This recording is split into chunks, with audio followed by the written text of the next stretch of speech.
స్థానిక అన్నపూర్ణమ్మపేటలో స్వాతంత్ర సమర యోధుడు నేతాజీ సుభాష్ చంద్రబోస్ 126వ జయంతిని స్థానిక అన్నపూర్ణమ్మపేటలో peace for people's welfare organisation సంస్థ అధ్యక్షులు లంకా సత్యనారాయణ ఆధ్వర్యంలో ఘనంగా జరిపారు. ఆయన విగ్రహానికి పూలమాలలు వేసి ఘనంగా నివాళులర్పించారు. ముందుగా ఉపాధ్యక్షులు గువ్వల వెంకటేశ్వరరావు స్వాగతం పలుకుతూ అరుదైన వ్యక్తి బోస్ అన్నారు.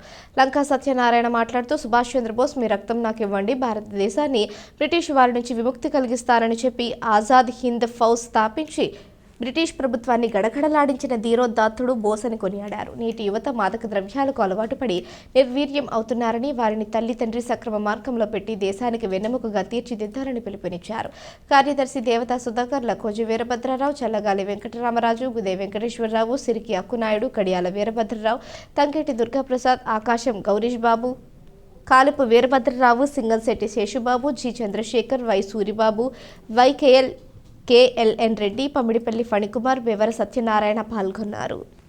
దేశానికి స్వాతంత్రం తీసుకొచ్చినటువంటి మహనీయుడైనటువంటి నేతాజీ బిరుదు పొందినటువంటి సుభాష్ చంద్రబోస్ గారు జన్మదినం.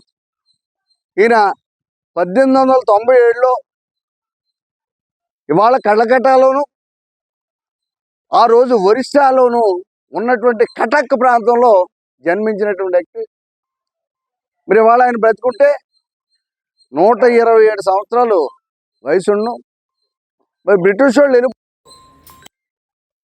బోస్ గారికి భయపడే స్వాతంత్రం ఇచ్చామని చెప్పారు ఆ రోజున.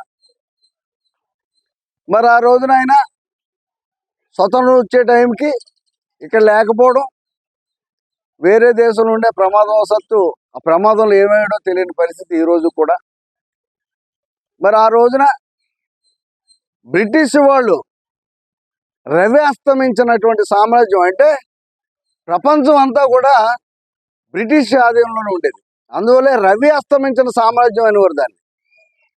అటువంటి పరిస్థితుల్లో ఇతర దేశాల నుంచి సహాయం కొరకు చాలా దేశాలు వెళ్ళి సైనికులను తయారు చేసి ఆ రోజుల్లో 50,000 మంది పైచిలకు సిపాయిలను తయారు చేసి ఆజాద్ హిందూ ఫౌజ్ అనే సంస్థను స్థాపించి బ్రిటిష్ వాళ్ళ మీదకి యుద్ధానికి దిగాడు ఆయన.